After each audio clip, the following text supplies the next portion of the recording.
Estamos aqui, nesse momento muito triste, pedindo encarecidamente que as pessoas evacuem as casas, sigam nossos procedimentos, a nossa defesa civil, porque nós queremos o melhor para todos.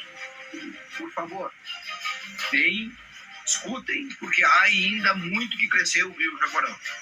Então, o pessoal da Vencato, aqui da Santinha, nos ajude só a contribuição que nós queremos. Nós temos ginásio, temos alimentação, temos tudo que se necessita para que a gente consiga passar esse momento triste. E as pessoas também, que não venham passear nesse momento aonde tem água, porque está dificultando e criando mais problemas para as outras pessoas, para aquelas que precisam realmente.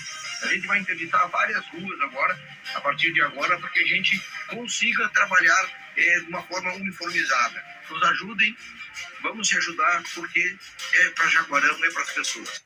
Bom, isso aí é o prefeito da cidade de Jaguarão.